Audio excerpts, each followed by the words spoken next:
Good morning, everyone. I'm John Brenner, Managing Editor for the State Historical Society of Missouri. Welcome back to the Missouri Historical Review Author Series, where we visit with our authors and learn more about their work and the inspirations behind it. With us today is Jenny Barker-Devine, whose article last April looked at the strange but telling Cold War saga of a civil defense plan to shelter tens of thousands of people in Missouri caves and mines in the event of a nuclear attack. A little bit of extra information for Jenny. If you aren't able to get your question through, let me just give her email, which is jenny.barkerdevine at ic.edu. Jenny is joining us today from Jacksonville, Illinois, where she is a history professor at Illinois College.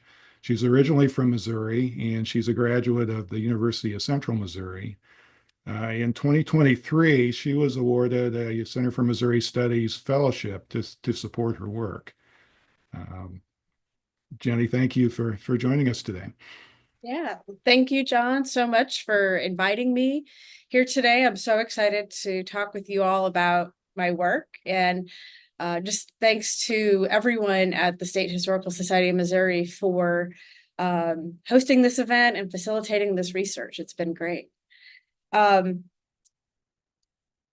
also want to give a shout out to the archivists and the staff at the center in Columbia and St. Louis, who were all just incredibly welcoming and helpful and enthusiastic about this project. So my plan today is to talk for about 30 minutes. And then, as John said, if you have questions, please throw those in the chat. If you have stories about your local area, maybe where you grew up or something interesting that you've heard, I find that word of mouth is a great way to do research, especially when you're looking at rural areas. So it's definitely worth asking as we dive into this, where the idea for this research came from. So I'm going to start there. And for that, we're going to go way back to 2009, when I was on a road trip with my family in Southwest Missouri. And there was a heat wave so intense that summer that even having the air conditioning on at full blast was not enough to keep us cool.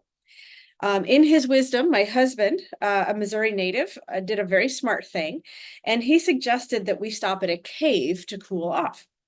So we stopped here at Bluff Dwellers Cave in Knoll, Missouri, and not only was the cave a glorious 56 degrees inside, but as we were going in at the office, I spotted this fallout shelter sign over the door.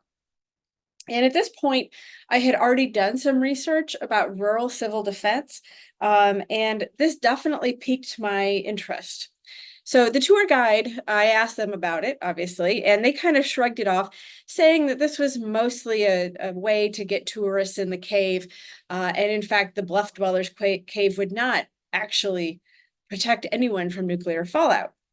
But when we returned home, I went down the rabbit hole online and did a little bit of research and found that the Bluff Dwellers Cave was actually part of a larger state effort to provide shelter for its citizens.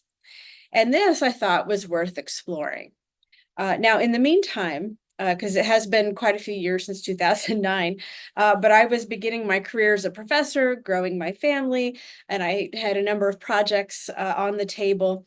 And so this actually went on the back burner until about 2022, when I decided it was finally time to really dive into this.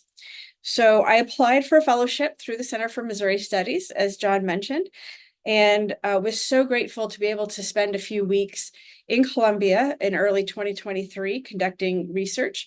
And it was everything that I hoped it would be. So I had a lot of fun there at the center, just going through boxes and looking at a wide variety of collections. I even went down to Jefferson City to also look at the state archives and found a lot of really rich resources there as well. So I'm in the process of writing a book-length study of rural civil defense in the American Midwest. And I'm looking at life during the Cold War from the perspective of ordinary Americans who became involved with civil defense programs. So there's a lot of historical literature out there about people who live near military installations. So, for example, Whiteman Air Force Base in Knob Noster, as well as the missile silos out on the Great Plains. People have written pretty extensively about that. But I'm mostly interested in people who didn't have that kind of connection to the military presence in the United States at that time. So people living in small towns, rural communities, what were they thinking and how were they dealing with this idea that they could be annihilated at any time, that nuclear war was a threat to them? So many historians of this era actually argue that civil defense programs had failed to mobilize anyone to action. But the story that I'm finding is a lot more complicated. In general, people in the Midwest saw civil defense not only as a way to address nuclear war, but also as a way to improve their standards of living in the countryside, to prepare for natural disasters, and even as a vehicle for economic development. And here's one case in point.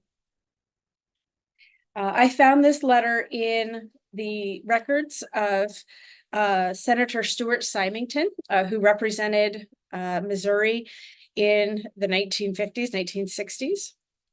And this is from John Bever of Hunter, Missouri. Hunter is a small village of about 105 people in Carter County. And in December of 1961, John Bever wrote to Senator Symington that, quote, "We have a large cave near here known as Lost Man's Cave," he wrote. Now, this was still wild and undeveloped, but he thought that with a little bit of renovation by the Army Corps of Engineers, it could be made into one of the best fallout shelters in Missouri with running water, a capacity of 2,000 to 3,000 people, and at very small expense. And as we know in politics, very small expense is often what moves things forward. So when I first saw this letter, I thought, this is kind of absurd. It's quite impractical. Carter County is situated in the heart of the Ozarks, and it's hardly a strategic target for the Soviets. After decades of outward migration, the county's population was just under 4,000 people.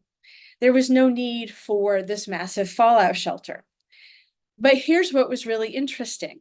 Attached to this letter from John Bever were a couple more letters.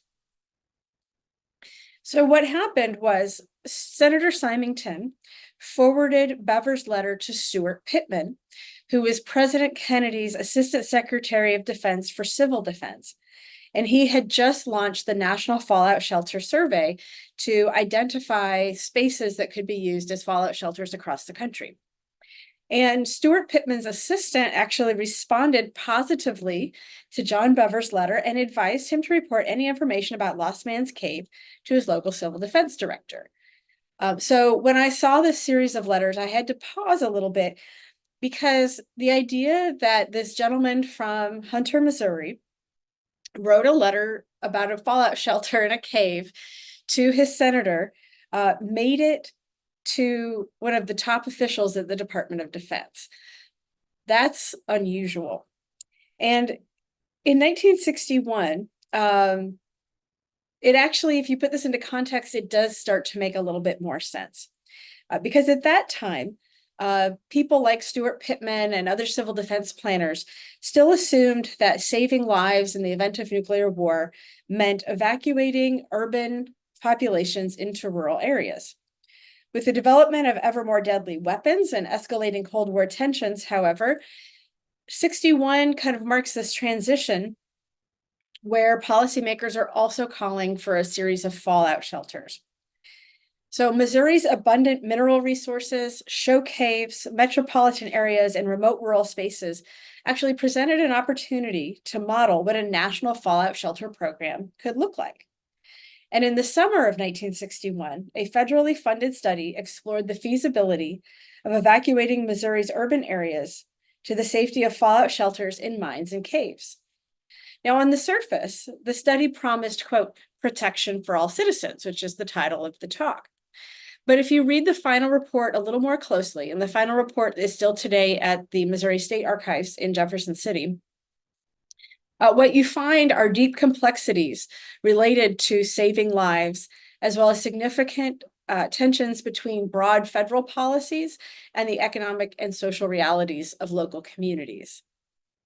So going back to evacuation policy, I just want to explain this a little bit more. Excuse me. The evacuation policy emerged in the years after 1945, when Americans understood that civilians would be on the front lines of nuclear conflict. The Federal Civil Defense Administration, or the FCDA, and its state counterpart, the Missouri Civil Defense Agency, or the MCDA, were both created in 1951 to provide guidance and education while, quote, unpaid part-time volunteer workers carried out the work on the ground. Evacuation made sense because military leaders believed the Soviets would deliver atomic weapons by aircraft to major cities, giving hours, if not days, to actually prepare. By the mid to late 1950s, national conversations about civil defense shifted with the development of hydrogen bombs and intercontinental ballistic missiles, as well as new understandings about the dangers of radioactive fallout. The Kansas City Star informed readers that it would take just 8 minutes for an intercontinental ballistic missile to deliver a hydrogen bomb from the Soviet Union to Kansas City. Everything within a 6-mile radius of the city would be destroyed, and a radioactive fallout cloud would lay waste to much of the state. So at this point, evacuation is hardly feasible. Nevertheless, volunteers in rural counties and municipalities wanted to meet these risks head on by building capacity for emergency response through federal matching programs. They purchased trucks and sirens, radios, and more, though sometimes it required reconditioning. The MCDA's monthly civil defense newsletter featured how-to stories of communities making do. In 1958, for example, the DeSoto Civil Defense Organization purchased a 1947 Ford delivery truck that became a symbol of civic pride. A local business donated the labor and supplies to repaint the exterior, while students at a technical school overhauled the mechanicals. The city paid for insurance and taxes, while the community members donated radios, rescue equipment, fire extinguishers, a hot plate, and even a coffee maker. In localities unable or unwilling to make such modest investment, volunteers actually turned to more traditional ways of raising money, such as donkey basketball games, variety shows, and boxing matches. So rather than question the piecemeal strategies, the MCDA highlighted these as examples of community solidarity. Giving communities hope was the most cost-effective option to prepare for the unthinkable. But in reality, caring for urban evacuees was simply too complex for small communities. Organizations running on refurbished delivery trucks like these in the picture were inadequate to manage the estimated 2.1 million people expected to flee Missouri's strategic target areas. And Missouri was not unique in this respect. All states grappled with the ethical dilemmas and practical problems of civil defense. What set Missouri apart, however, was its extensive limestone and dolomite formations. So the idea of moving American civilians and industries underground gained traction in 1956, when the Army Corps of Engineers released an unclassified report titled Underground Plants for Industry that posited, quote, underground sites provide the maximum possible protection against atomic explosions. And the Show Me State actually boasted the most usable states out of all the states surveyed. Underground plants for industry initially appears aspirational. And again, I often go back to this word absurd. Why would you move everything underground? However, it was not impossible. In 1956, that same year, the Southwestern Limestone Company converted all of its limestone operation into commercial storage. Located near Neosho in southwest Missouri, the company's Ozark terminal was an ideal bomb-proof warehouse with constant temperatures, low humidity, high ceilings, level floors, electrical systems, fire suppression, and access by both rail and motorized vehicle. The most notable customer was the FCDA, which leased 3 acres to store medical supplies. Now, this was hardly top secret. There were news stories across the nation talking about Ozark Terminal, and public tours were available by appointment. So a lot of civic organizations in Neosho would schedule a tour and then go out there as part of an outing to, have their members be able to see what was going on.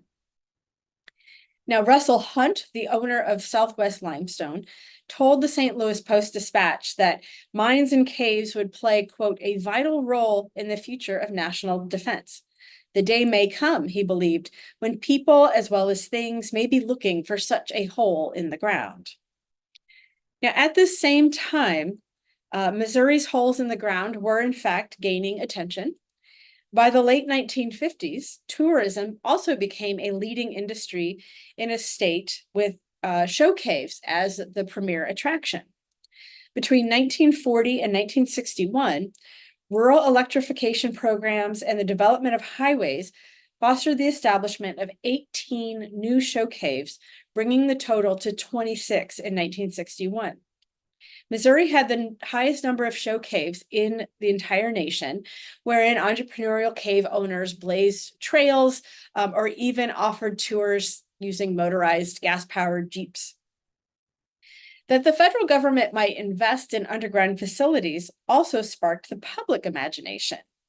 In 1958, upon reading underground plans for industry, a gentleman named Morris Cleveland, who worked as a clerk in Flat River, Missouri, wrote to the governor, James Blair, suggesting that the federal government also consider southeast Missouri's lead mines. Located 75 miles from St. Louis, the mines of St. Francis County were among the largest lead operations in the world. Considering recent success in Neosho, Cleveland hoped that reimagining the mines as fallout shelters might revive the region's fading fortunes. And Cleveland's hopes were not misplaced. When he was elected in 1960, President Kennedy promised a revitalized civil defense program. Missouri stood to benefit because the president-elect actually appointed Senator Stuart Symington, from the beginning of this talk, to overhaul defense operations, and that included planning for civil defense. Symington certainly kept the needs of his constituents in mind, and in 1961, the Missouri Civil Defense Agency received a major federal grant for a survey of underground spaces. All right, so here's our intrepid engineering team that's going to go out and survey Missouri's underground spaces. And the Missouri Civil Defense Agency hired Jefferson City engineer Robert C. Ellis to lead the project. Through the summer of 1961, again, if we put this into a little bit more historical context, we can think about the situation in which these gentlemen are working. Their efforts took on a new urgency as Cold War tensions escalated with the Berlin crisis. In a televised speech on the 25th of July, 1961, President Kennedy prepared Americans for the possibility of war as the two nations had a standoff in Berlin. A month later, Congress approved the president's request for an unprecedented $207 million for civil defense planning and the creation of a national shelter plan. So these developments persuaded the survey team that their work would in fact lead to a federally funded fallout shelter program that they could be a part of. So that fall, Robert Ellis and his team compiled their report. It's titled Missouri Underground Shelter Space, which declared that with, quote, specific improvements, the protection against radiation from nuclear fallout by underground facilities would approach absolute perfection.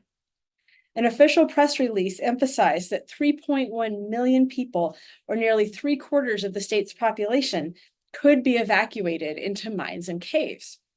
The MCDA director, Dean Lupke, hailed the survey as, quote, a milestone toward a shelter plan, making it easier to develop protection for all citizens. At last, it seemed the logistical problems of evacuation had a solution. But if we go dive into the report a little bit more, the engineers were actually a bit more cautious, in fact, a lot more cautious. Missouri had sufficient space to protect its citizens, but ensuring accessibility, safety, and comfort presented complex problems. Evacuation, even in the best conditions, was a logistical nightmare. They estimated that due to traffic congestion, the 65-mile journey from St. Louis to the St. Joseph lead mine in Bonne Terre would take 31.35 hours. So approximately a day and a half to travel from St. Louis all the way to Bonne Terre, which last summer my family went down to the Ozarks in southern Missouri, and I was thinking about it as we were driving the very twisty, windy roads of just how incredibly difficult that would be to get everyone out of St. Louis and into that area. Now for Springfield, on the other side of the state, to evacuate to the American Davy mine in Webb City, this was a distance of about 70 miles. It would only take 5.5 hours, but it was still a bit longer than the engineers thought would be safe for people. And then, of course, there's the cost.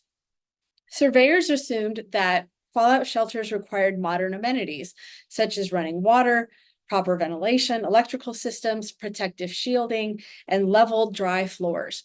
All of that came with a price tag of $51 million, or about a quarter of the federal budget that had been approved that year for civil defense. So Ellis believed that all of these costs were, quote, reasonable. The questionnaires that he circulated, however, among policymakers revealed that state legislators and local leaders were not interested in funding these endeavors. And Ellis concluded that, quote, the federal government must be prepared to supply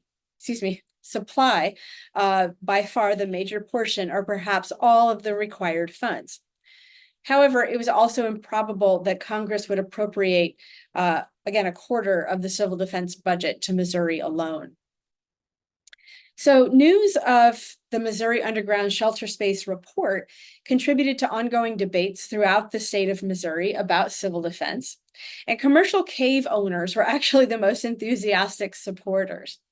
In November of 1961, the Missouri Cavers Association met at Fantastic Caverns north of Springfield to commit themselves to, quote, the civic welfare responsibility in providing facilities. Now, this was no small commitment. Missouri Underground Shelter Space determined that Fantastic Caverns could accommodate only 1,160 evacuees, and doing so would require an investment of $40,000 for improvements to meet federal standards. But this did not keep the owner, Fred Verdigre, from publicly claiming that he could care for up to 10,000 refugees. And promotional opportunities far outweighed the burdens of atomic age realities. For example, in December of 1961, Eddie Miller, operator of the Bridal Cave near Camdenton, reported that the recent discovery of a massive underground lake would highlight its potential use as a large uncontaminated water supply for people who might be using the caves as fallout shelter. So rather than thinking about science or discovery or geology, he immediately went to the idea that this large lake would be used as a water supply. And then Lester Dill, the operator of Merrimack Caverns, took an even more audacious approach. Tour guides handed out these atomic shelter club cards. These were designed by Dill himself, which entitled visitors to utilize the facilities of Merrimack Caverns as a shelter during atomic bomb raids. And still today, if you go to Merrimack Caverns, they have the atomic passageway. It's no longer part of the tour, but it is marked on the map. And if you ask the tour guide, they will point it out to you, because of course I had to ask when we visited. And certainly the folks at Merrimack Caverns handed out way more than the 1,420 passes that the Merrimack Caverns was licensed to offer. So by the summer of 1963, the Missouri Cavers Association reported a 32% increase in the number of visitors to show caves. And interestingly, they attributed the increase to curiosity about where visitors might go to wait out atomic war. So in addition to show caves, there were Union leaders in the Lead Belt who also supported this plan. In 1961, the Council of Unions, affiliated with lead mines in St. Francis County, issued a statement that conflated federal economic development programs with the cause of civil defense. The statement was actually in support of the Area Redevelopment Act, which was approved by Congress in May of 1961 to provide low-interest loans, grants, and job training to economically depressed areas. Some civic leaders saw the area redevelopment projects as unwanted federal interference and an affront to local control, and they resisted the designation of the Lead Belt as an area in need. So by claiming that their top priority was to, quote, protect the civilian population in case of an atomic attack on our nation, Union leaders could leverage their patriotism and deflect any criticism that they were, quote, asking for a handout.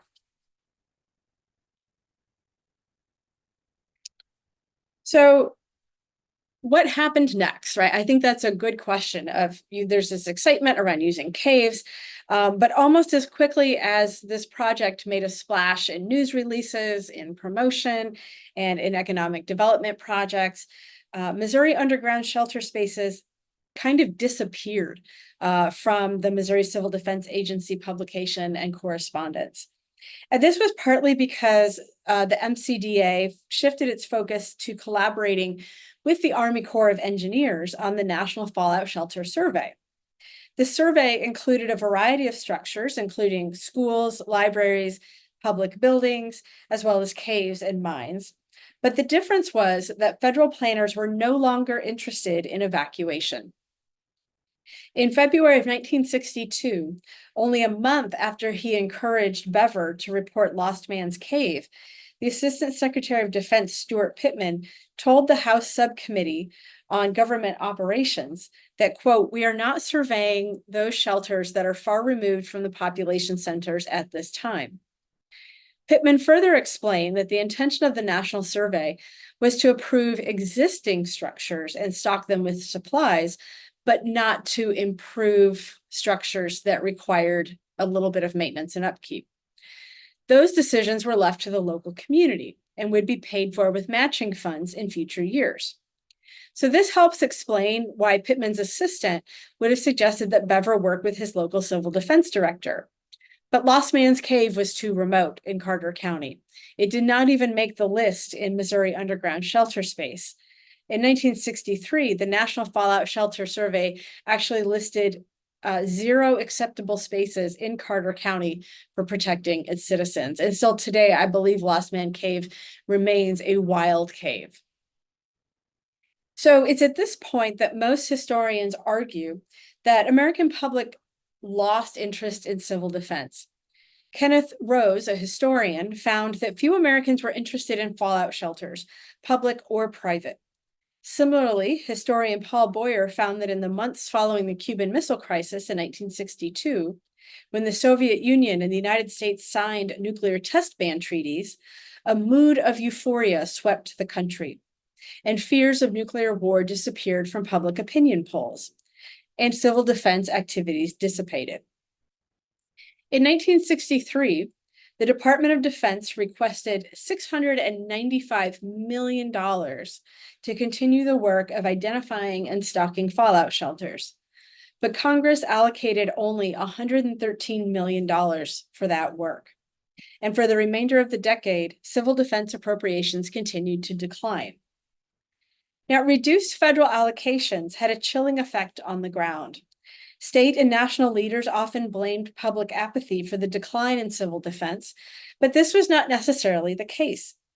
In October of 1962, at the height of the Cuban Missile Crisis, St. Francis County Civil Defense Director Bren Zollner announced that the county had entered into an agreement with the St. Joseph Lead Company to use their national mine as a fallout shelter, but, quote, only for people of the local area. Furthermore, there were no funds for improvement, and, quote, at the present time, the facilities are damp, dirty, and no doubt uncomfortable. In November of 1962, Governor John Dalton sent a letter to mayors throughout the state, chastising them for failing to build civil defense organizations. And over the next month, many responded that local volunteers were doing the best they could with limited resources. Turner Russell, the Boone County Civil Defense Director, said he did not have sufficient resources to mobilize rural families. He wondered if the Cooperative Extension Service could host something like a barn raising to get the job done. Earl Lay of Gray Summit described the unincorporated community civil defense organization as well organized, but bake sales and private donations, paying for an emergency truck and a 50-bed mobile hospital, did not also permit funds to buy critical equipment like sirens, floodlights, a Jeep, medical supplies, or radios. Oh, and I wanted to go back to this. This is the first federal fallout shelter that was dedicated in Missouri in 1962.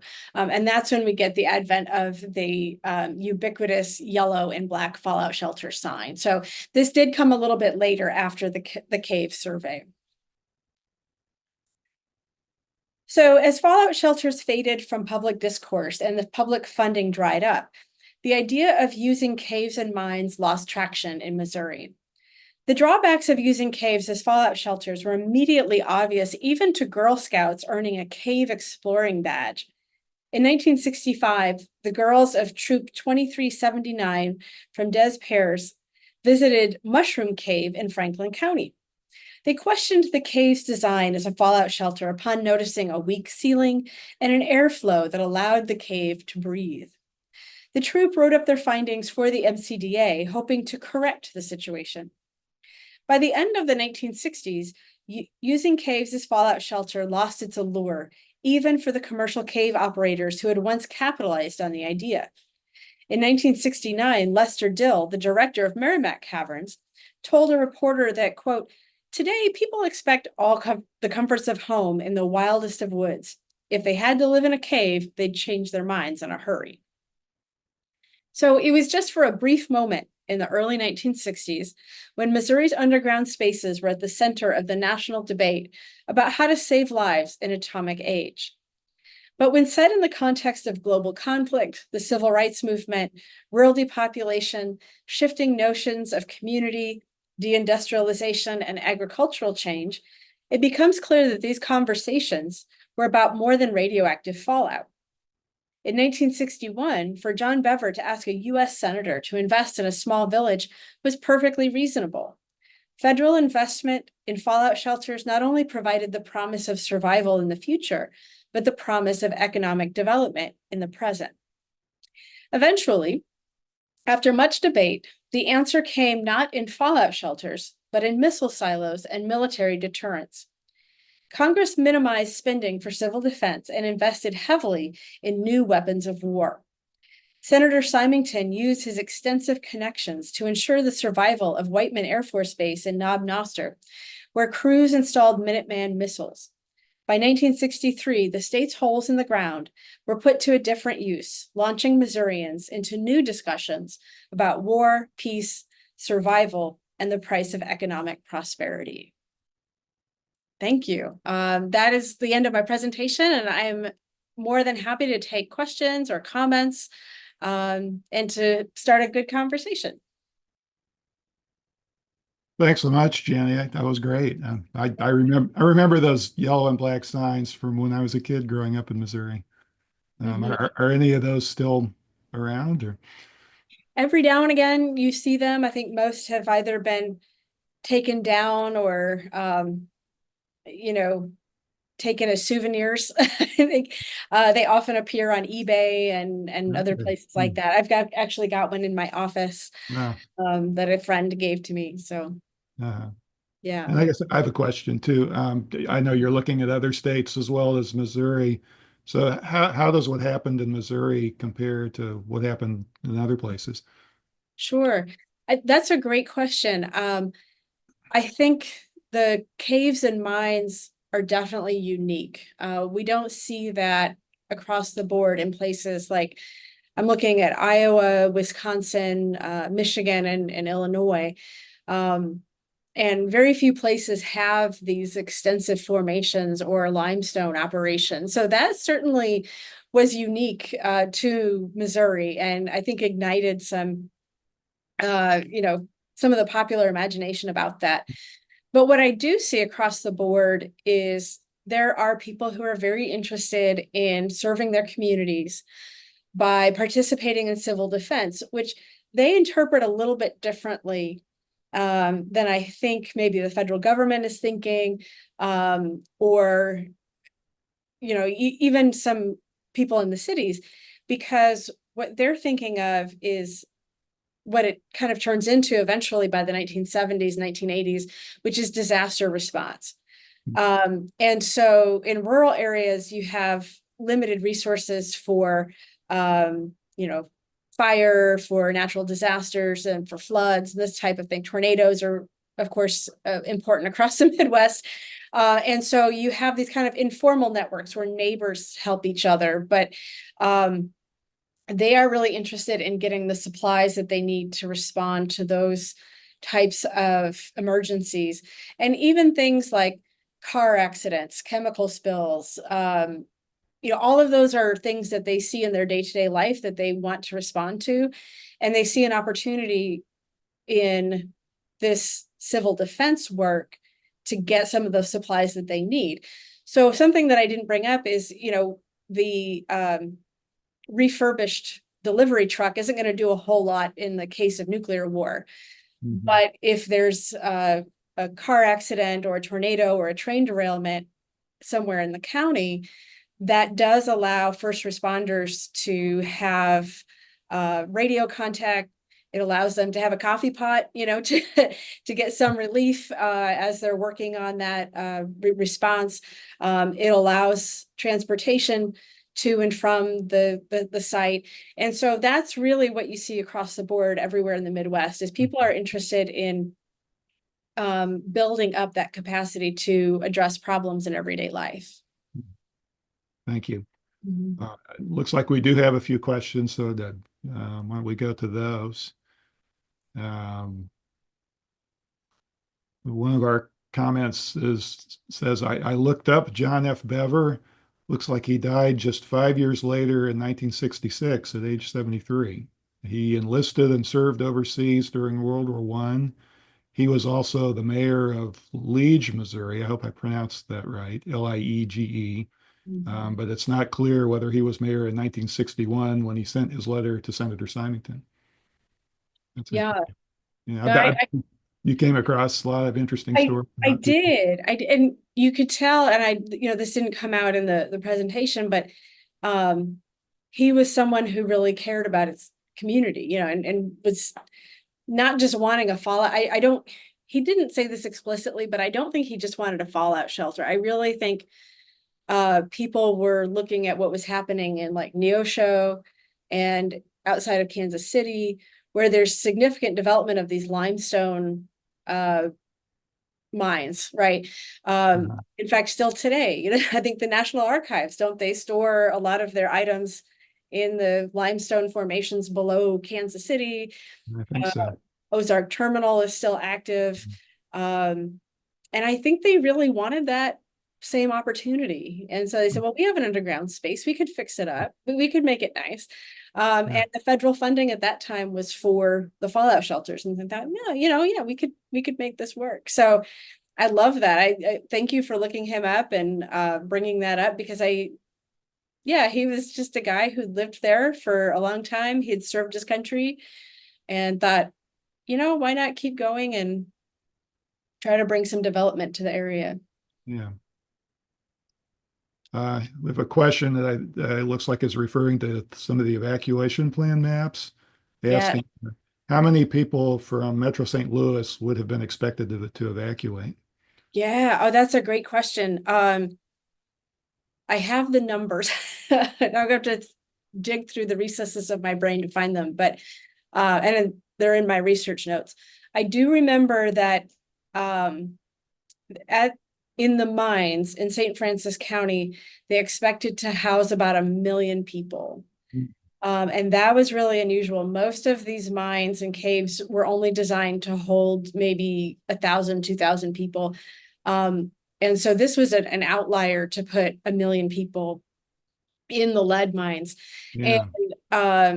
they also had plans to evacuate portions of St. Louis County up to, is it Ovas? It's near Columbia along 54. There's some mines up there as well. Uh-huh.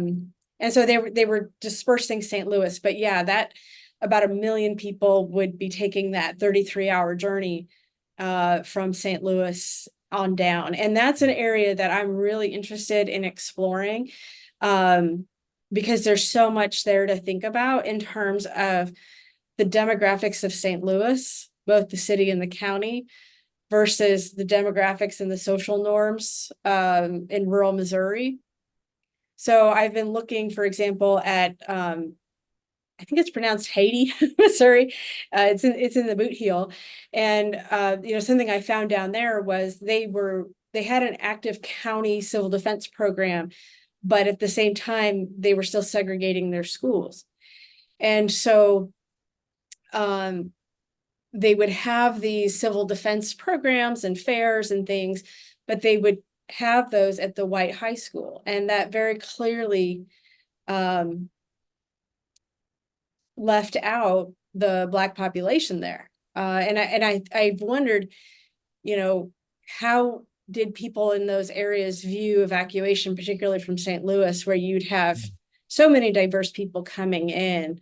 Mhm. How would that sit with them as they're planning to pay for the improvements to a lot of these places? And did that factor into their hesitancy to do that? I have looked at in St. Louis City, like in the city, the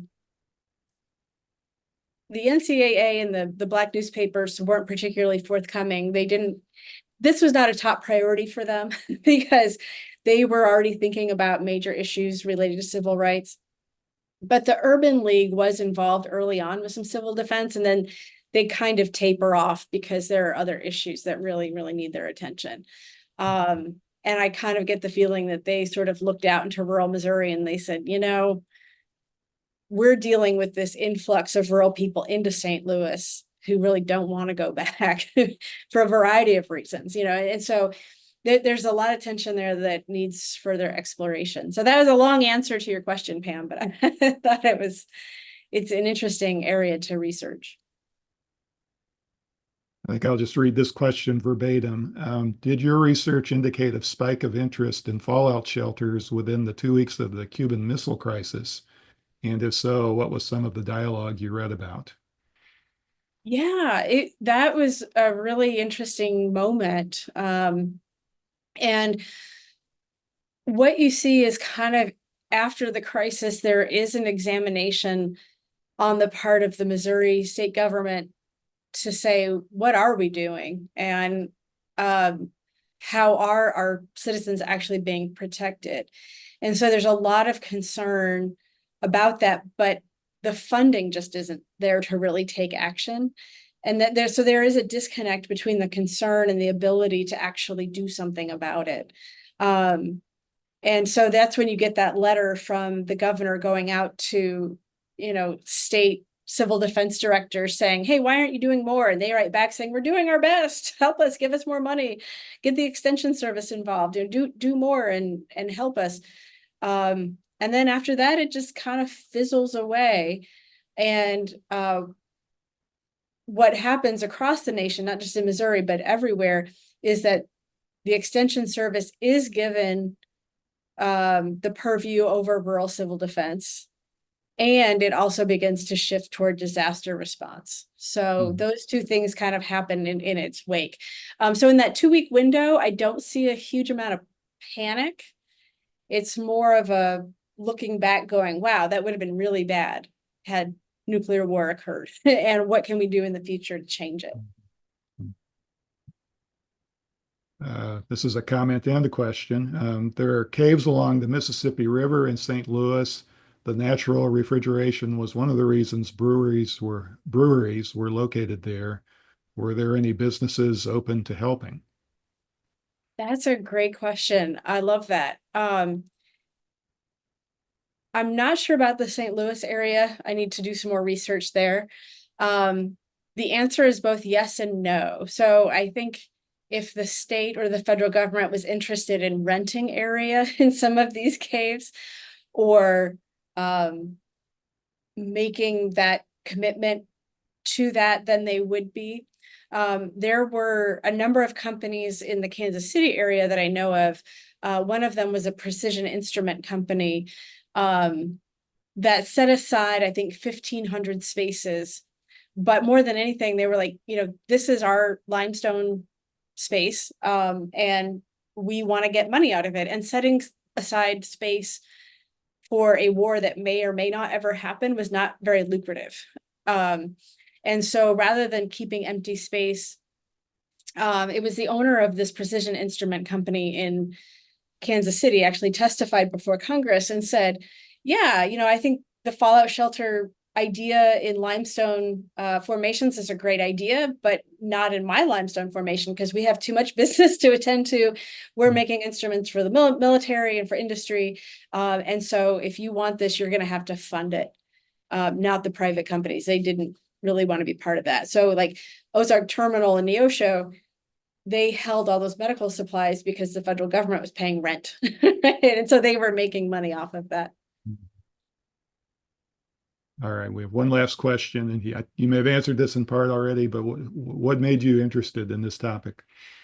Um, so it's a lifelong interest. I think when I was very young, I lived in the Omaha metro area, so in Council Bluffs, Iowa.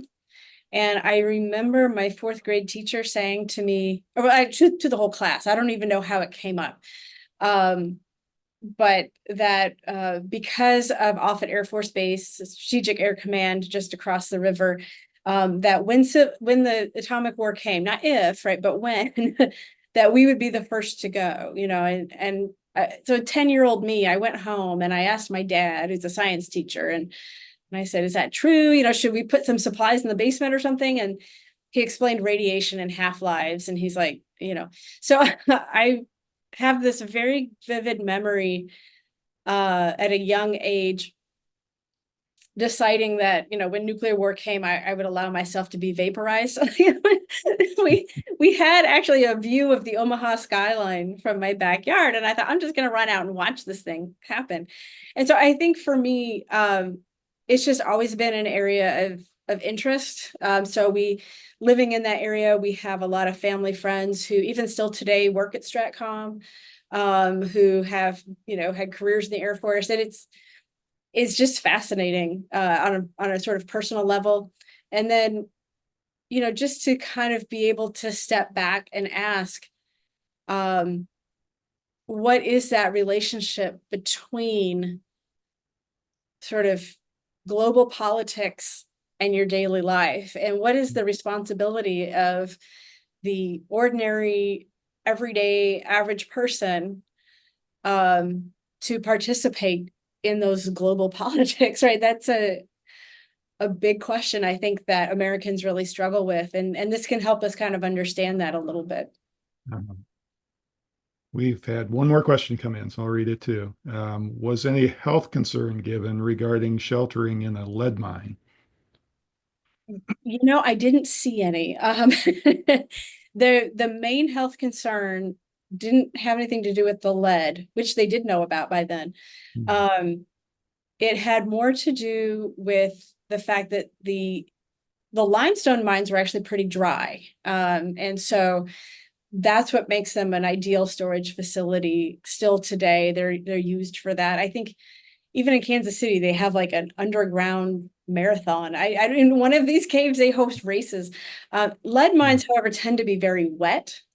And so I think today, I can't remember which lead mine it is, has been flooded. And it's used now as a recreation area, and you can go scuba diving. And it's supposed to be really good scuba diving. Oh, okay. Is that the St. Joseph mine? I can't remember I'm not sure. mine. It's down in St. Francis County. It's on my list of places to go. And as I was curious about that same question, Julie, I'm like, didn't they, think about this?